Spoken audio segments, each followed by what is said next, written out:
नमस्कार दोस्तों। बिहार का आर्थिक सर्वेक्षण 2021-22 जारी हो चुका है 25 फरवरी को ही, और इससे बिहार के सभी एग्जाम में क्वेश्चन पूछे ही जाते हैं। खास करके अगर आप बीपीएससी के एग्जाम दे रहे हैं तो उसमें तो 100% पूछेगा ही पूछेगा। तो उस चीज़ को हम लोग ध्यान में रखते हुए, नज़र में रखते हुए ये सारा पढ़ेंगे। बहुत कम है और इतना से ज़्यादा आपको आएगा ही नहीं, फालतू चीज़ इसमें इंक्लूड किए ही नहीं है।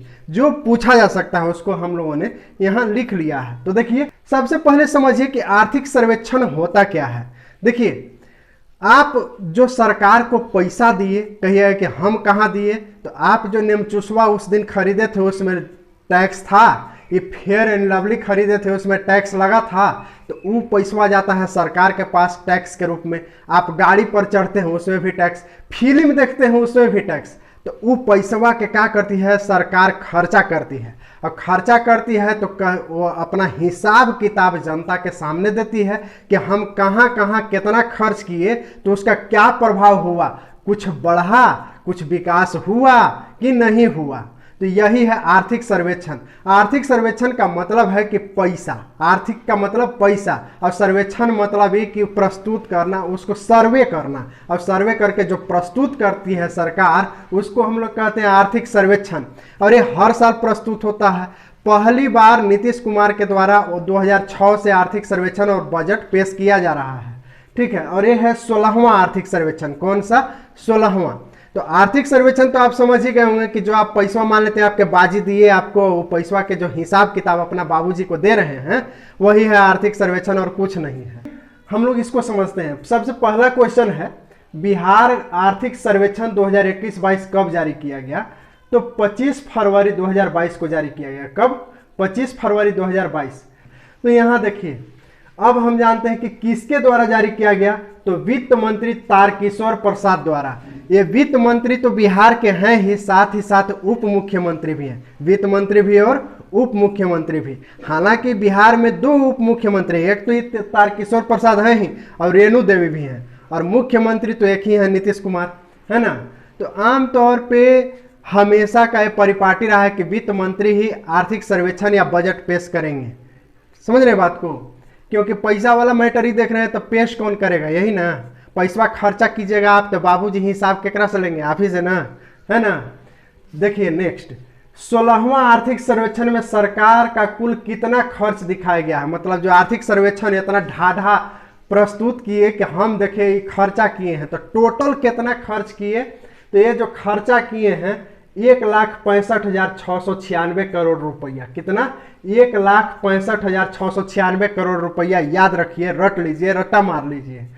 बढ़ोतरी कितना हुआ, मतलब ये, अच्छा ये जो आर्थिक सर्वेक्षण है ना 2021-22 तो है लिखा हुआ, क्योंकि 21-22 में इसको दिखाया जा रहा है आपको, लेकिन ये जो खर्चावा दिखाया जा रहा है 20-21 का, मतलब 2020-21 में खर्चा जो हुआ उसको दिखाया जा रहा है। समझ रहे हैं? जो बीत गया पिछला का साल 20-21 वो वाला। तो ये जो खर्चा किया गया है कितना, 1,65,696 करोड़ 20-21 में। जब भी हम कहें कि आर्थिक सर्वेक्षण 2021-22, तो इसका मतलब समझ लिया कि 21-22 में दिखाया जा रहा है, लेकिन 20-21 में खर्चा किया गया है। अब खर्चा कीजिएगा कल, तभी ना आज बाबूजी के दिखाइएगा कि कल है खर्चा कर दिए, और पहले से हो सकता है शाम तक और भी ज़्यादा खर्चा हो, है ना। देखिए, पिछले साल की तुलना में, मतलब 19-20 के तुलना में 20-21 में 13.4% अधिक खर्चा हुआ है। कितना अधिक खर्चा हुआ?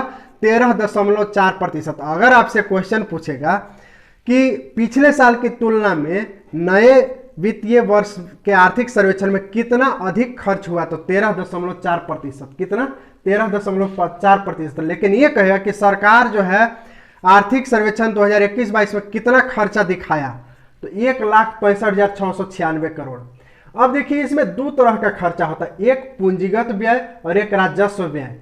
पूंजीगत व्यय यानी कि जो बड़का निर्माण होता है कुछ, जैसे पुल, पावर हाउस, बांध, तो ये सब पूंजीगत व्यय है। मतलब है कि पूंजी का निर्माण हो रहा है। जैसे पुल, या मान लीजिए कि कोई हाईवे तैयार हुआ तो उस पर टैक्स लगेगा, रोड पर गाड़ी चलाने का, 4 व्हीलर ट्रक चलाने में ये सब में पैसा देना पड़ता है, ठीक है। बाइक आप चलाते होंगे तो आपको ना मालूम होगा कि पैसों लगता है।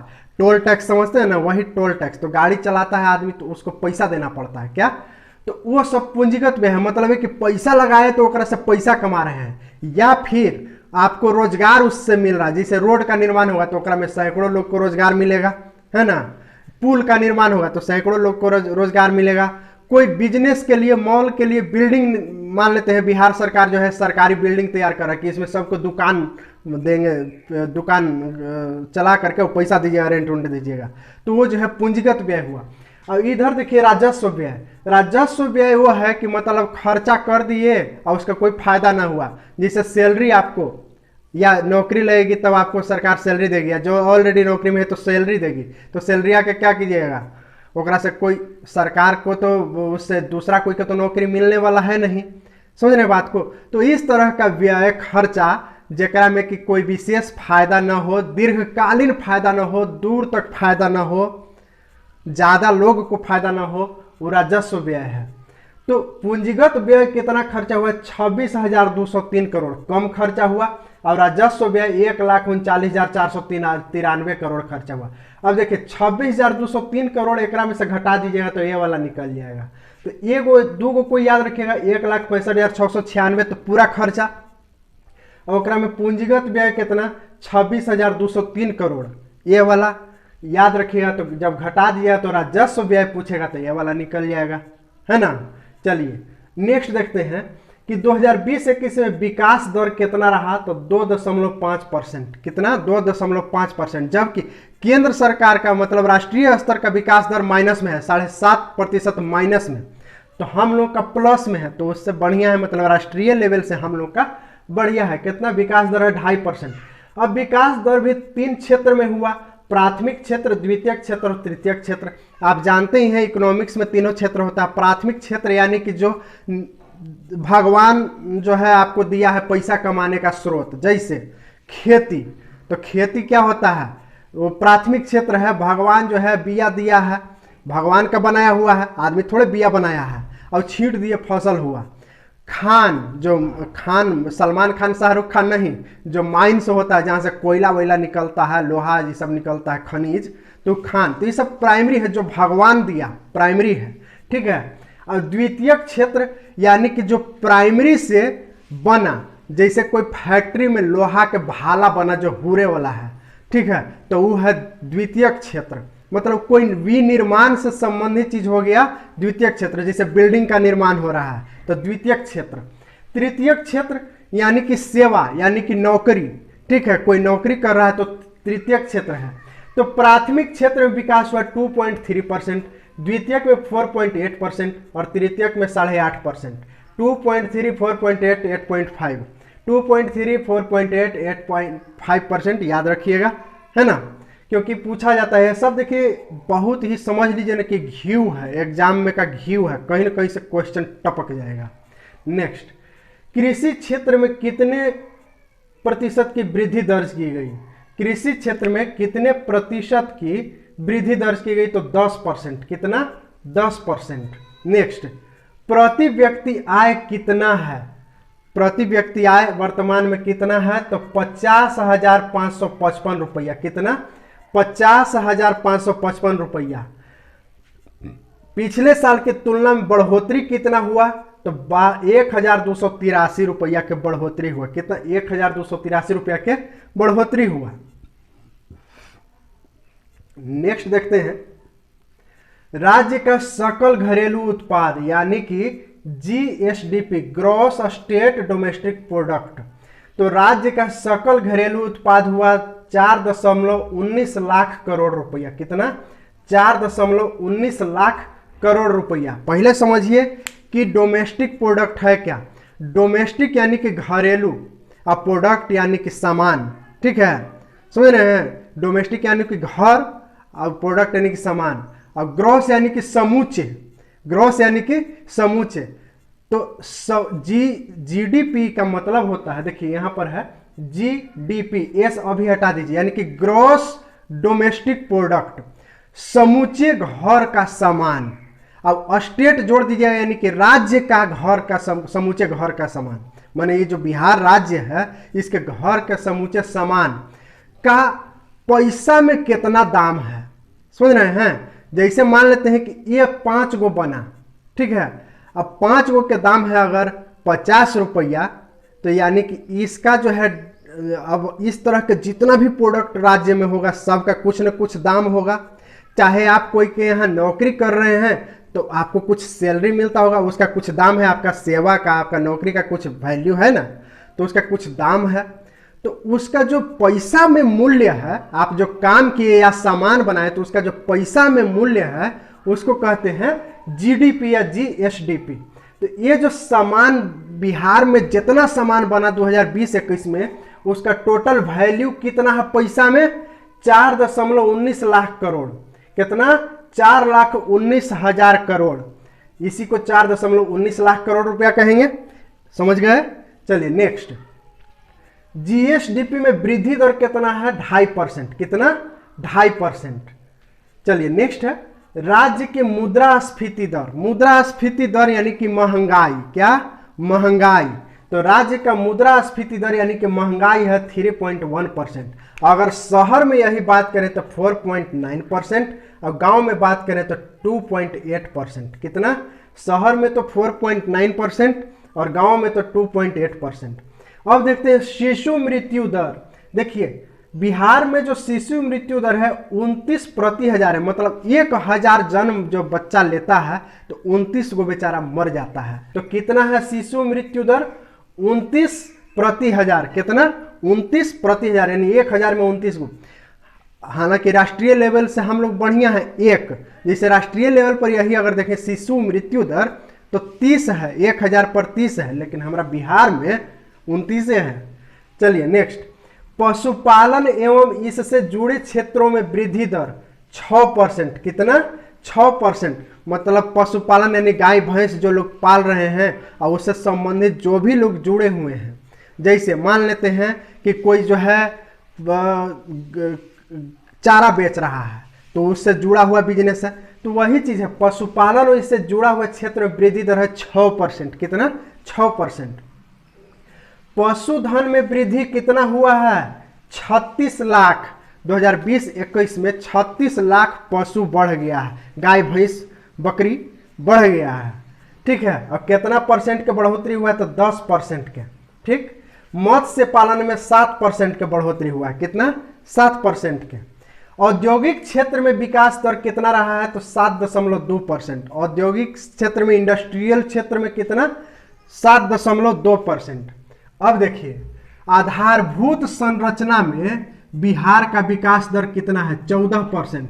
आधारभूत यानी कि सबसे बेसिक चीज जैसे सड़क, बिजली, पानी, है ना, स्कूल, तो ये सब आधारभूत संरचना कहलाता है। तो इसमें कितना परसेंट बढ़ोतरी हुआ है?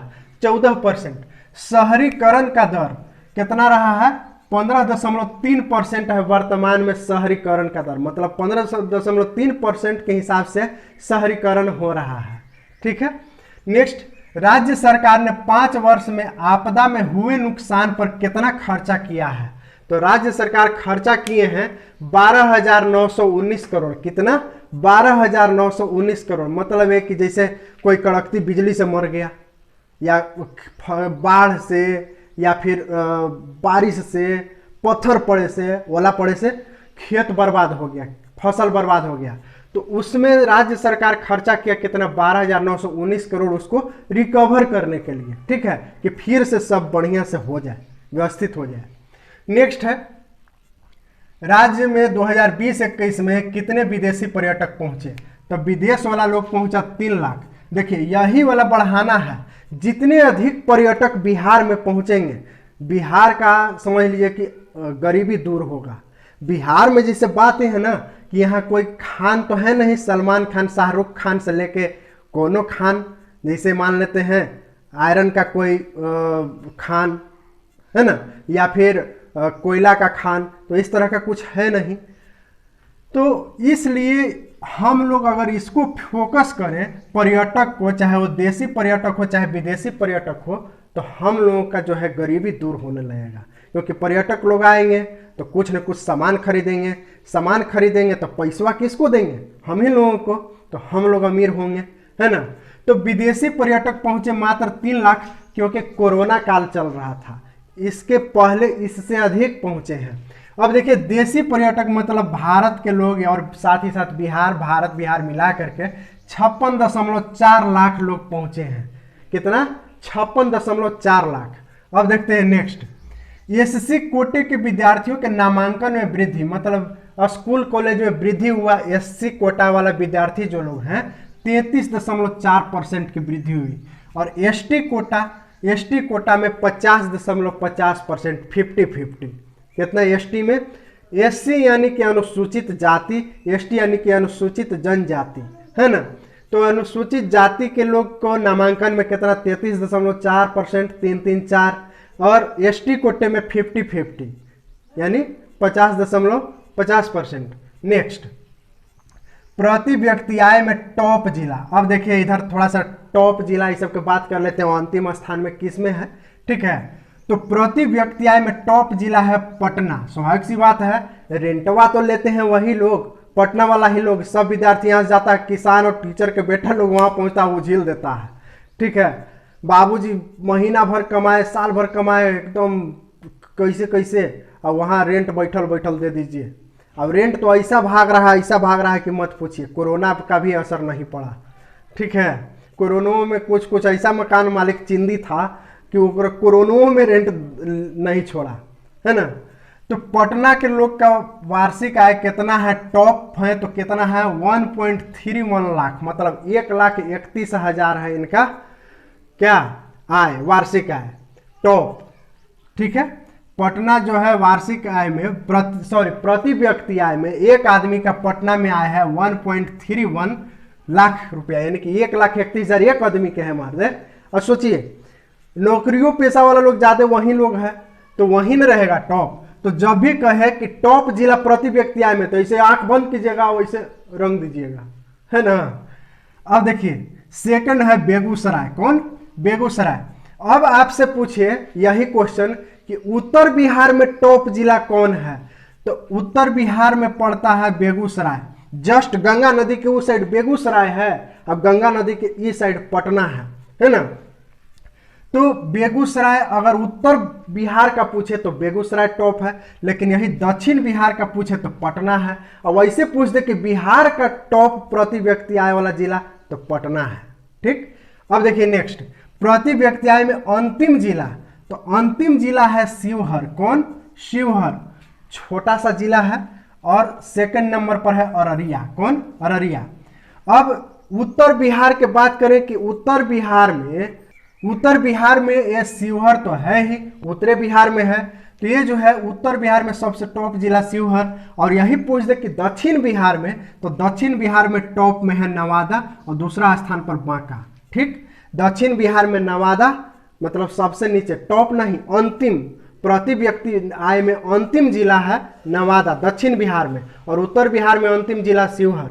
नेक्स्ट, पेट्रोल खपत में टॉप जिला, सबसे ज्यादा पेट्रोल कहाँ खर्चा लोग करता है, तो जहां ज्यादा भीड़ रहेगा, ज्यादा अमीरी रहेगा, तो ये पटना। कौन? पटना। और सेकंड नंबर पर मुजफ्फरपुर, ठीक है। अब देखिए यही चीज पूछे कि टॉप जिला जो है उत्तर बिहार में कौन है, तो मुजफ्फरपुर। लेकिन दक्षिण बिहार में कौन है, तो पटना का है कि पटना दक्षिण बिहार में है और मुजफ्फरपुर उत्तर बिहार में है। अब पेट्रोल खपत में अंतिम जिला मतलब सबसे कम पेट्रोल खपत कौन करता है, तो बांका। कौन? बांका। और दूसरा पर शिवहर। अब पूछे कि उत्तर बिहार में सबसे अंतिम जिला कौन है पेट्रोल खपत में, तो यह है शिवहर। और दक्षिण बिहार में तो बांका। बांका दक्षिण बिहार में है और शिवहर उत्तर बिहार में है, ठीक। नेक्स्ट, डीजल खपत में टॉप जिला कौन है, तो डीजल खपत में है शेखपुरा। कौन? शेखपुरा। दूसरा स्थान पर है पटना।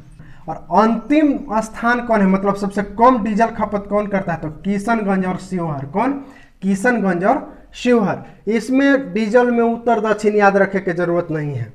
अब देखते हैं एलपीजी में, तो एलपीजी उपभोग में खर्चा करे में ज्यादा, एलपीजी पर खाना बनाने में कौन है, पटना।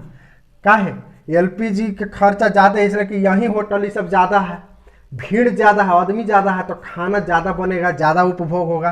तो एलपीजी में और पेट्रोल में और प्रति व्यक्ति आय में, तीनों में देखिए एलपीजी पी से पी से पेट्रोल और पी से प्रति व्यक्ति आय, तीनों में पटना टॉप पर है। तो एलपीजी उपभोग में प्रथम स्थान पर पटना और सेकंड पर बेगूसराय।